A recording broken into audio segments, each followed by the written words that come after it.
últimas romantic.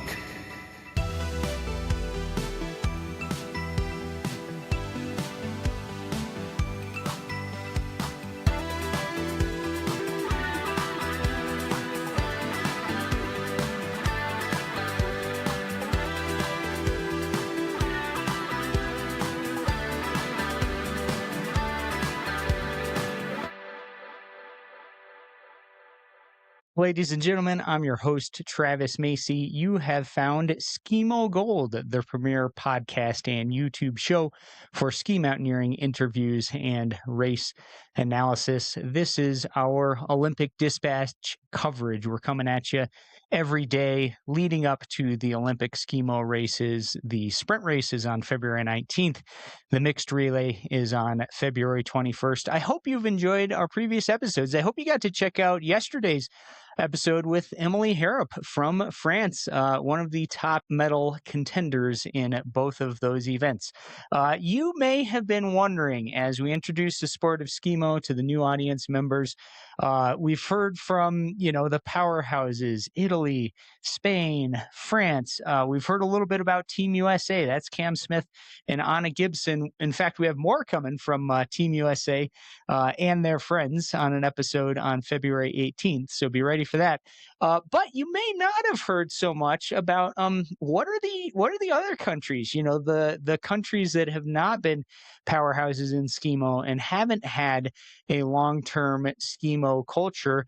Well, that's what we're doing today with Team Australia. These are two fantastic people.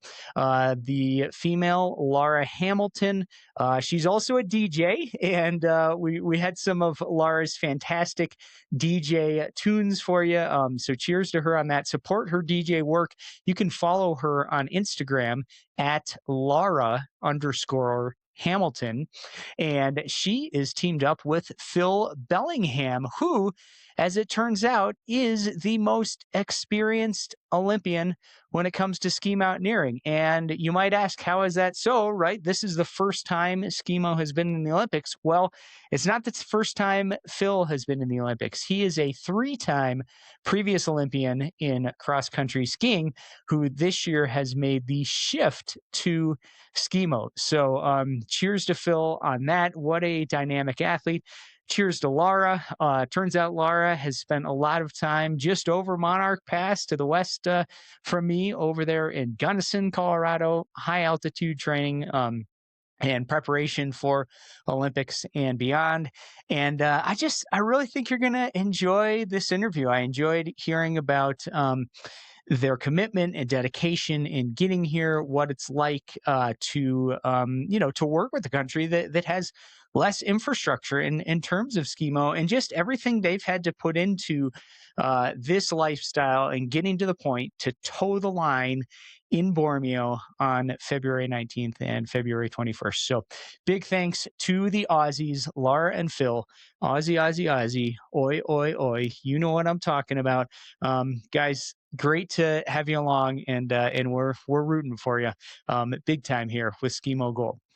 Big thanks also to the brands that are making our daily episodes throughout the Olympics possible. DynaFit, great gear and clothing. Check out their summer stuff, running shoes, hydration packs, etc. They've got all around stuff for you. Pomoka as well, best climbing skins made. Look for that pink stuff.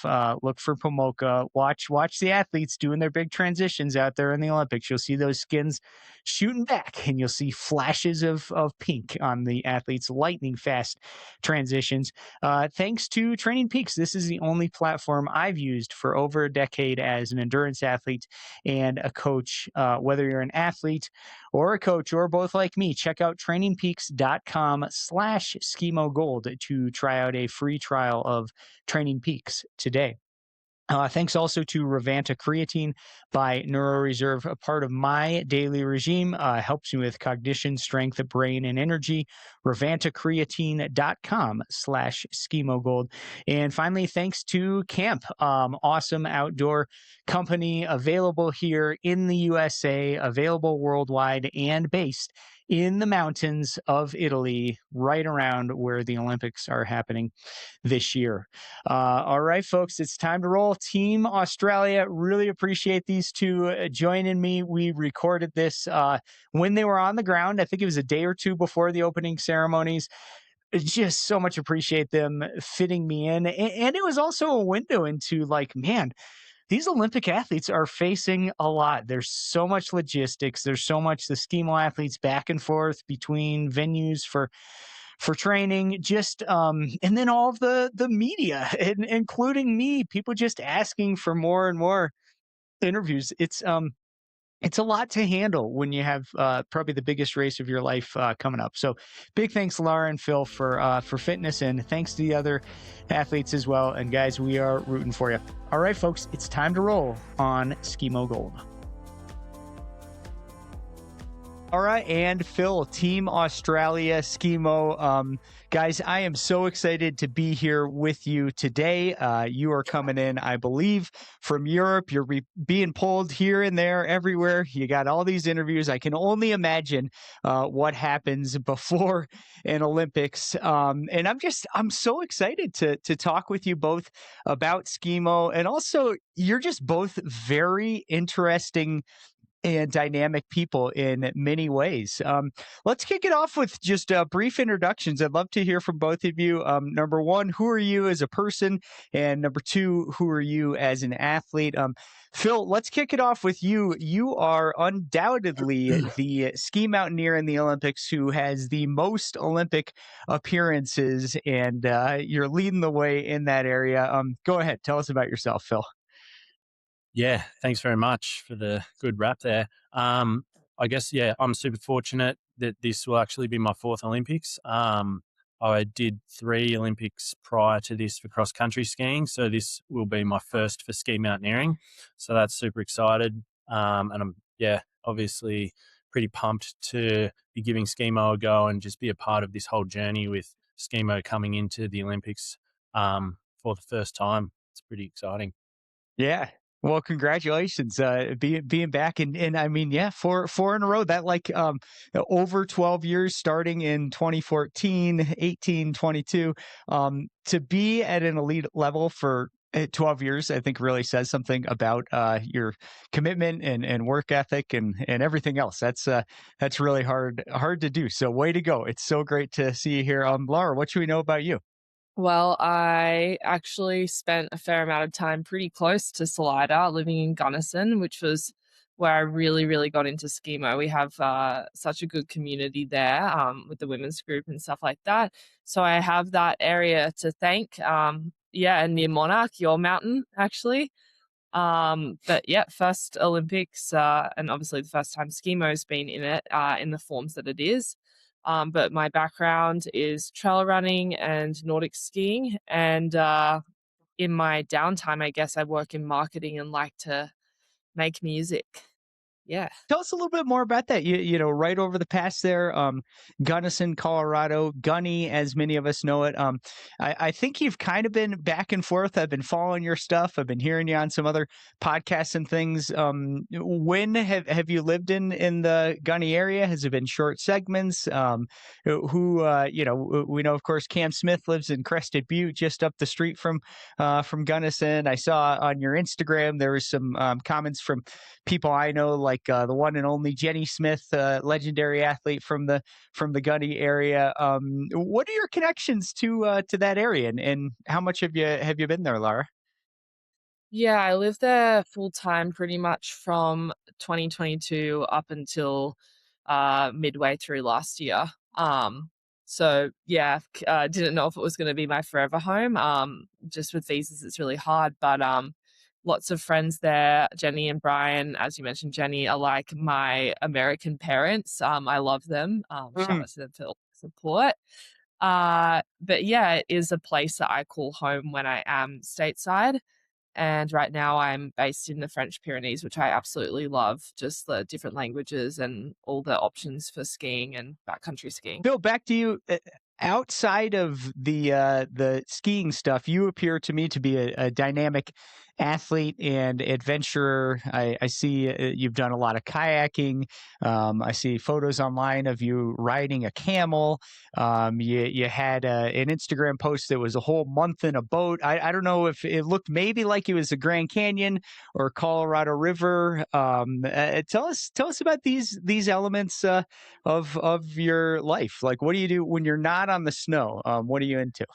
Yeah, for sure. I try and, I guess, do a lot of other things to balance my life out a little bit.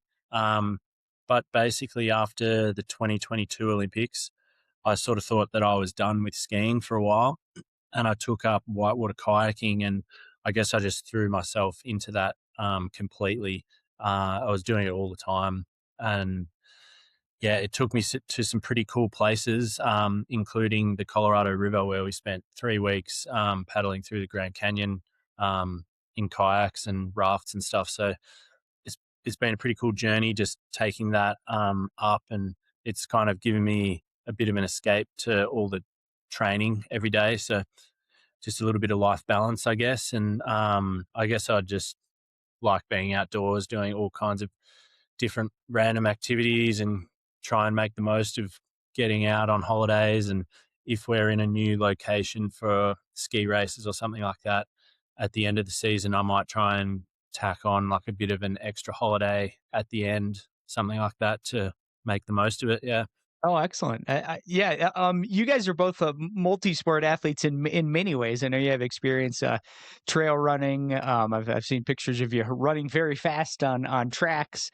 Have you done any multi-sport racing? And I'm kind of thinking of my own experience. That most of my Australia time has been adventure racing, multi-sport racing. You know, it's big over there in Australia and New Zealand, doing these single or multi-day things where you're running, biking, navigating, paddling in rivers or in oceans. Have you guys done any of that, or have you thought about doing it, or even thinking back to Brian Smith, good old Smithy there in Gunnison? Brian and I used to compete together and against each other at a lot of these type of races. Yeah, he's a competitive guy, isn't he? I mean that in the best way possible, Brian. No, he's Oh yeah. always trying to rope me into adventure races. I think you guys even have a few in Salida. He was like swimming in some alpine lake or dam, then mountain biking and trail running all in one. And I was like, I struggle with one sport, let alone the two that I'm trying to keep up. I can't add in another one. Maybe in the future, but I'm still kind of exploring the sports that I do at the moment. I'm not quite done with it. Yeah. Yeah, I actually have raced one. It was pretty funny, actually. I'd never raced an adventure race before, but a mate of mine convinced me to have a go. It was like a 15K kayak, 30 or 50K bike ride or something, and then like a 15 or 20K trail run, finishing at the top of Mount Buller, or Mount Mm. Borbor, sorry, which is a ski resort in Falls Creek, Australia. And yeah, I was trying to like warm up in this kayak right before I started the race, and I basically fell out of this kayak because I'd never paddled one. Because it was like one of these real tippy like ocean kayaks. Anyway, he gave me Uh-huh. this different boat, bit slower. I finished like 15 minutes back or something in the kayak. But then after like the run and the ride, I was able to like get it back and ended up winning the race somehow. I don't know how. Um, so it was a Nice. pretty fun thing, but yeah, like definitely an interesting experience. I think I'd have to get better at this sea kayaking business if I was going to do more of that. Oh, I'm sure you could. Those tippy boats, it's kind of like riding a bike. Once you get the balance down, you're set. And I'm sure you already have the power in the form. Yeah, and to your point, Yeah. Lara, there is every May starting at Monarch Pass up there, about 12,000 feet. There's a race called the Pole Pedal Paddle, the 3P, and you start off with kind of a skimo type thing. You ski uphill a ways, then transition, and then ski down, and then hopefully there's enough snow to the bottom. Last year the snow ended and you had to run a couple miles in your ski boots, and then you get to your mountain bike and you ride 15 or 20 miles over hill and dale, and then the final thing is a paddle down the Arkansas River, kind of during the spring runoff. So you guys are both ready for that. If let's see, it'll be about 6 weeks after the Olympics. So if you can get over here, I think you're both ready for the podium at the 3P, assuming we have enough water in the river, since it's not snowing at all. This is Travis Macy. I host the Skimo Gold podcast, and I'm also the owner of Macy Endurance Coaching. As an endurance coach for runners, cyclists, ski mountaineers, adventure racers, and multi-sport athletes, I've used the Training Peaks platform daily on the computer and also on the mobile app since 2013. If you are an athlete or coach wanting to up your game, check out trainingpeaks.com/Skimo Gold to sign up for a free trial today. Many athletes and coaches know Training Peaks is the industry leader for data insights and analysis, and I very much believe this to be the case. Just as importantly, however, are Training Peaks' many built-in tools for thorough communication between athlete and coach. These are tools I rely on every day and are a huge piece of the personalized coaching that I provide to the athletes with whom I work. Thorough data and comprehensive communication provide a foundation for person-first, highly tailored coaching. Training Peaks allows all of this to happen seamlessly and efficiently. One feature of Training Peaks that I really like as a coach is the ability to pull up two athletes simultaneously and see their calendars next to each other, and to even drag items from one calendar to another. This is very helpful to me if I'm coaching a team of athletes, or maybe athletes who are friends and want to do some of their training together, or as I very commonly do, coaching spouses who want to align some but not all of their workouts. I find it very helpful. I can also compare an athlete's training currently to maybe what they did at the same time period last year, to see how those things are comparing and how we might be able to do things better. Again, please check out trainingpeaks.com/Skimo Gold.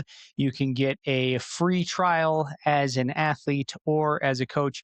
And if you're already using Training Peaks and you're a ski mountaineer, please consider one of the Training Peaks Skimo plans that will also get you an additional 20% off your premium subscription. Again, that's trainingpeaks.com/Skimo Gold. Let's hear. I hope this question isn't too cheesy, but especially for some American listeners, when they think of Australia, they don't actually think snow and skiing. Although having been there, I do know there are real mountains. There are places where there's snow. Tell us about winter sports culture and training in Australia. Where do you train? How do you train? How much are you doing in Australia versus needing to come to Europe or Colorado to get on the snow? What's that like for you guys? I grew up at near one of the ski resorts in Australia, so I was pretty fortunate in that regard. I guess halfway between Melbourne and Sydney, there's like a tall-ish mountain range, which the tallest mountain is like 2,400 meters or something. And within that area, there's probably maybe 5 or 6 decent-sized ski resorts where we have skiing from the start of June till the end of September. And like, believe it or not, the skiing is quite decent. We get good snow cover. It might be not the snow quality that you get overseas because it's not that cold. Like, it's heavy, wet snow, but it creates a consistent snow base, really safe backcountry and skimo conditions. So it's quite good, and especially in the spring when you get like the softening crust on top. It's actually really nice skiing. So yeah, I guess we've been fortunate to have that to grow up with, and then we can complement that by when we come overseas to the European winter. There's like, I guess, even more time on snow, so some could see it as a positive thing. Yeah. Not too much more to add, but growing up, you can get Nordic skis, which are like in a classic style, a bit wider, so they're like touring skis. And as Phil was saying, the backcountry is relatively safe just because of how old the mountains are. They're a little more rounded, and like you don't get the steepness in every area, and plus like the snowpack being so close to the ocean, a multitude of things which makes it just that little bit safer. So we used to just go on long like classic tours, and little Mm. did I know that all of that would eventually surmount to being favorable for ski mountaineering and learning that. And neat to hear about that kind of just safe backcountry conditions. Of course, here in Colorado, as well into the spring, that's the main thing you're looking at. Where do I go? How do I go? How do I do it? It's a lot of planning around that. Kind of nice to just head out there and and know nothing's going to slide on you. Um, Phil, as we said, this is your fourth Olympics. What is the wisdom and advice that you're sharing with your teammate Lara and maybe with other members of the Australian team who are at their first Olympics? What should they know? I can only imagine the helter skelter, the stuff like this, the media pressure. Everyone wants a piece of you, and just a lot going on. Like, what are you sharing with them, and kind of how are you gonna plan out the next couple weeks, especially since we got opening ceremonies February 6th. You guys aren't racing till the end, February 19th and 21st. What do you do during that time? Yeah, I mean, the Olympics, it's definitely a crazy time and there's lots going on, and it's very much sort of like a pressure cooker environment. I mean, Lara's a professional at what she does. She knows what she's doing and can handle this quite well. So I don't really need to tell her much. But I guess I try and just let her and other people know that it is a bit chaotic, and yeah, lots of people trying to pull you in different directions, and like with the media and that sort of stuff.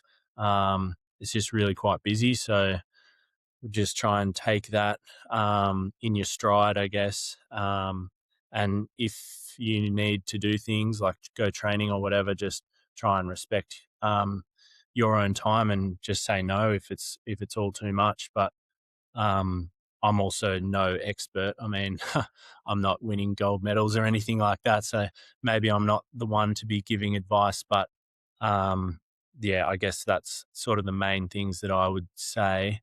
But for us going forward, in regards to the question about what we're going to do the next couple of weeks, we're heading out of Milan tomorrow, and we're going to a place called Santa Caterina, which is just up the road from Bormio, because we can't yet get into the the athlete village at Bormio because all the alpine skiers are in there. So we're Mm. just going to be training up the road for I don't know what it is, 10 days, something like that. And then once the alpine skiers move out, we'll be able to move into the athlete village, and hopefully we'll get some sessions on the track, and yeah, not let the pressure get to us and just think about the process, that sort of stuff. And then we can get stuck into the work on the 19th, I guess. Do you think are there going to be any times to come down the road and watch any of the alpine events or other things? Do you have any interest in that, or is it more just kind of stay up in the offsite area in monk mode, do your thing, do a little training, try to get some sleep? Yeah, I mean, I'm hoping to. We're both going to go to the opening ceremony in Livigno. It's about an hour away. And I think I'm definitely interested in heading across to Livigno as well to watch some freestyle events there, because we've got some athletes like Scotty James in the half pipe and some aerial skiers and mogul skiers who are a real chance to Yeah, win yeah, yeah. win medals. So it'd be nice to, if we get a chance, get over there and see some of that. Or anything you're excited about in the Olympic experience apart from your own races, events to watch, that kind of stuff? Look, it's all so new to me, so everything is exciting in a way. Even though sometimes Phil knows I complain about how much the media like pushes and pulls you like and takes you away, because I'm a bit of Yeah. I'm militaristic in my training. That's just how I've Mm. always been. But I'm learning to enjoy it and embrace every aspect. And honestly, the thing I'm looking most forward to is like I never get to see my mom and dad. Maybe like 20 days of the year. And they're coming, and my cousin, and my boyfriend, and it's just so nice to have the people I love like make their way out to a really small place in Italy and be there. Like it just means the world. Like once I'm done, no matter what happens, I can hug them. And that's such a small thing, but it means a lot to me. Yeah. Oh wow, that's huge. Yeah, that human connection, being there with people, and I'm glad it creates a chance to come together. Phil, what about you? Anyone coming across the seas with your family, friends, etc.?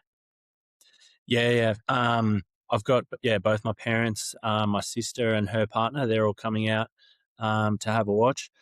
And one of my good mates that I went to school with, he's been over here lately in Milan, so he's going to try and come up and have a look as well. So there should be a few familiar faces around, which will be really nice. I'm looking forward to that. Yeah. Oh, excellent. Nice. Laura, one thing you've been public about in other interviews and online is navigating ankylosing spondylitis. Hope I got the pronunciation right. AS. My understanding it's a type of spinal arthritis.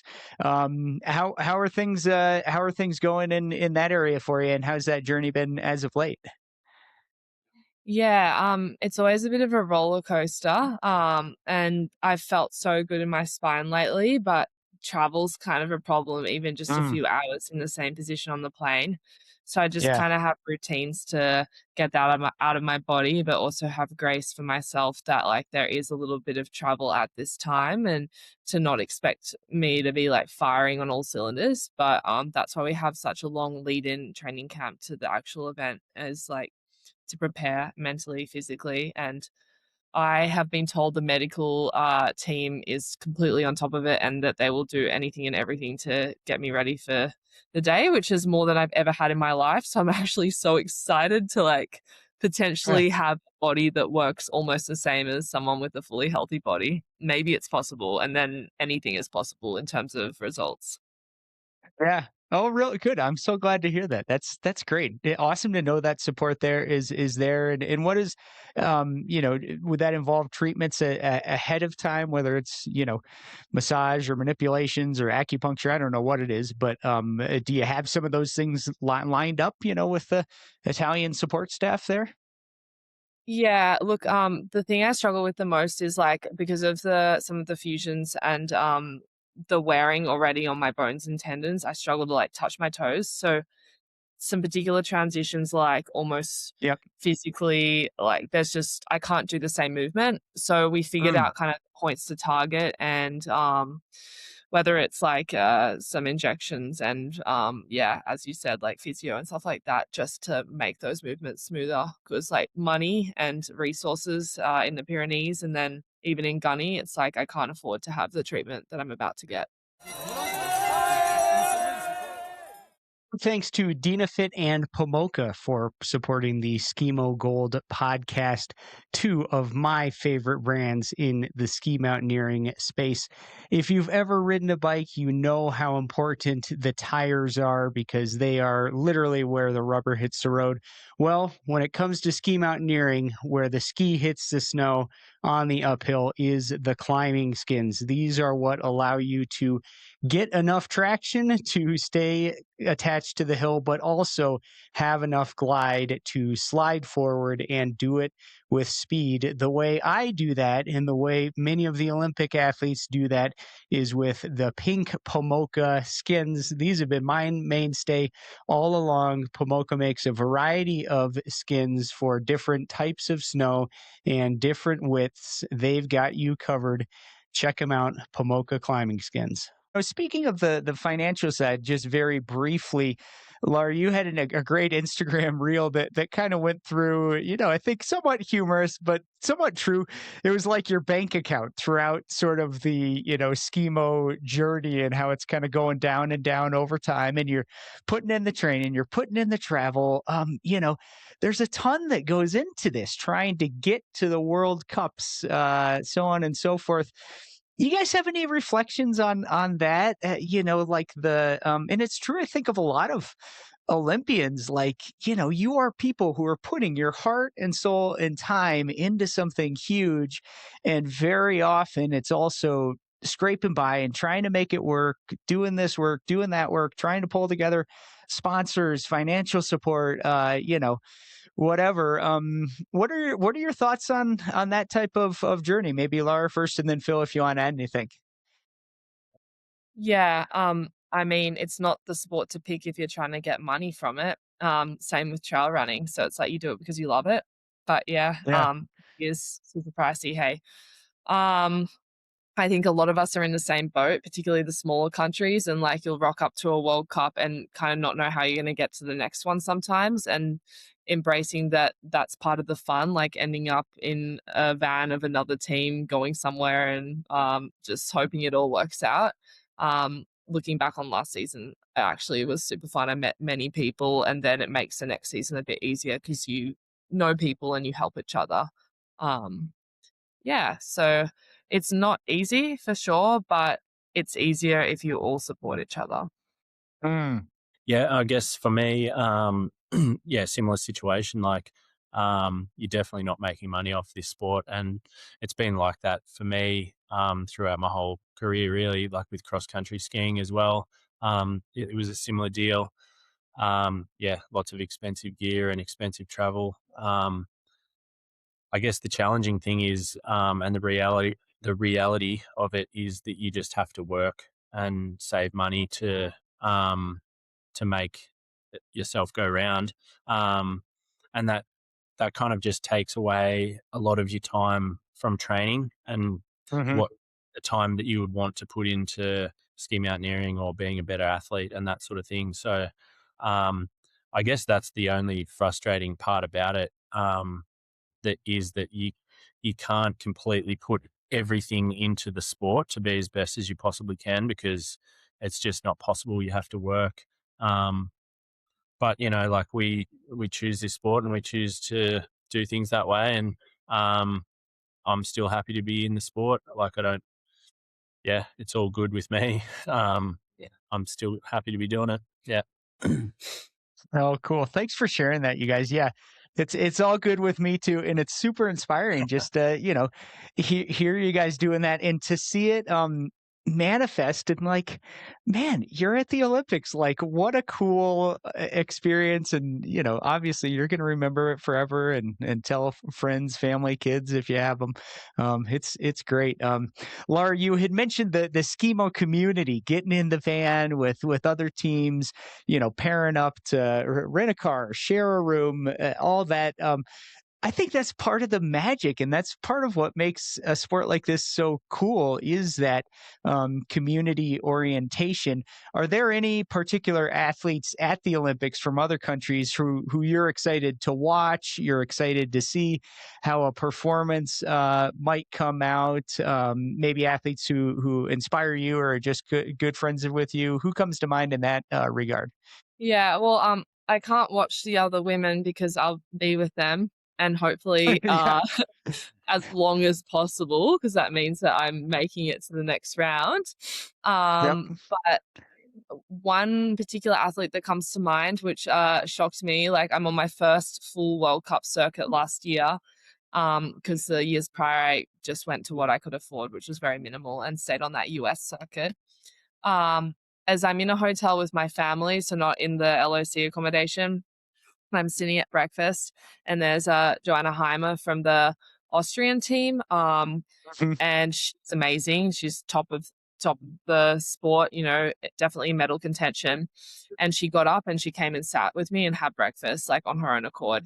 And I don't Mm, think she realized at the time, like for me as an athlete that's new at the World Cup level, nervous, like learning the sprint as I yeah. go, for her to sit and just have a conversation with me and like be honest with me about how she's feeling for the race meant the world. So there are some athletes out there who will make you feel welcome in a sport where often you have people who've been in it for a long time or have their own opinions or like really elite teams, and they look at you from Australia and go, does Australia even have snow?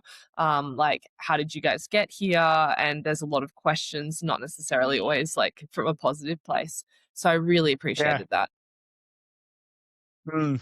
Cool. What a neat story. Yeah. Johanna Hemer's having a very good season. Cam Smith and I got to interview her last spring, and yeah, it just seems another just lot of neat, interesting people. So I'm glad that you shared that.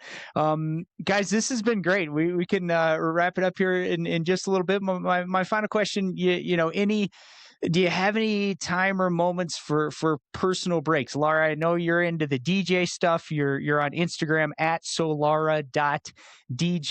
Are you doing any DJ in there in Italy, or just maybe it's not a big performance, but are you mixing any music, or is that something you do for fun?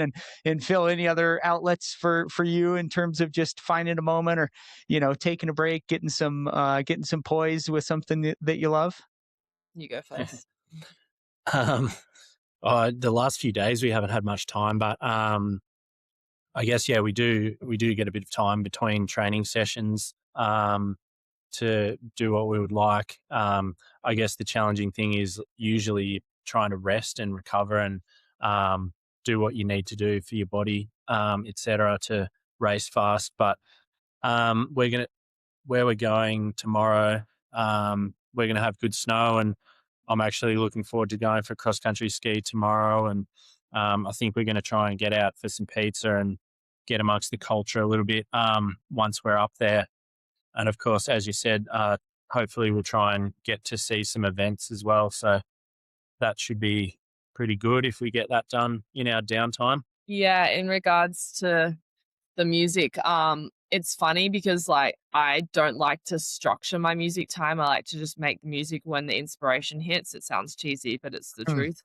And right now Yeah. I do have my stuff, but that's because I have projects which are due, which has been a little hard because I love it, but it's like work. So just fitting in everything right now has been a bit overwhelming, and like sport has to be the focus. But I know as soon as the Olympics are done, I have that to focus on as well, and get really passionate about something else for a little bit. Good for you. Yeah, you got it, man. That pizza, the pasta, the coffee, hit those hard while you're in Italy for sure. Final question. Either or both of you, any words to the Australian audience out there, whether it's those in Italy or back at home? What would you like to say to your supporters? I guess I hope we do you proud, and I hope you enjoy watching ski mountaineering at the Olympics for the first time, and hopefully it inspires some people to get out there and get into the backcountry in Australia, because it's got so much to offer. Yeah. Thanks for being curious. I love it. Lara, Phil, thanks so much. This has been awesome. I am so excited to watch you guys out there. It's been great to get to know you. I hope our paths cross sometime in the future, and good luck out there in Italy. Awesome. Thank you. Thanks very much. Thanks for having us on. Hey, thanks for listening to another episode of Olympic Dispatch by Skimo Gold. This is the premier podcast for ski mountaineering interviews and race analysis. Big thanks to today's guests, Lara Hamilton and Phil Bellingham from Team Australia. They will be out there on February 19th and 21st, racing at the highest level, racing against countries that have this long history of Skimo culture. And I think it's awesome that they're out there. I'm really pulling for them and just excited to see how the races go. Also, as I said, be sure to check out Lara's DJ work. She is on Instagram at Lara_Hamilton. Thanks to you, the listeners. If you want to help support our mission, you can like, rate, review, subscribe. Take a minute right now and share this podcast, whether it's YouTube or audio. Hit that share button, share it with a friend. We really appreciate that. That's how to keep the momentum going. So thanks for listening, whether you're out driving around, skiing uphill, maybe running or biking, maybe you're washing the dishes, maybe you're just trying to take a break from reality. We're glad to be here with you, and thanks for being part of the movement. Thanks also to the brands that are making it possible for us to bring you the daily Olympics coverage. Pomoka skins, that's where the ski hits the snow. Check them out. They've been my favorite from the start. Dynafit, great gear all year round. You will see Dynafit on many of the Olympics competitors. And that's the same stuff that I'm wearing just about every day when I'm out there skinning up and down the hill or even riding lifts. That blue jacket behind me there on YouTube, that's a nice Dynafit hard shell. Sometimes I wear it with Skimo if it's really cold, but usually I just wear that downhill skiing out by myself or with my friends or with my kids. And I'm not the most stylish person, but I tell you what, that jacket right there, that's pretty stylish. So check out Dynafit stuff.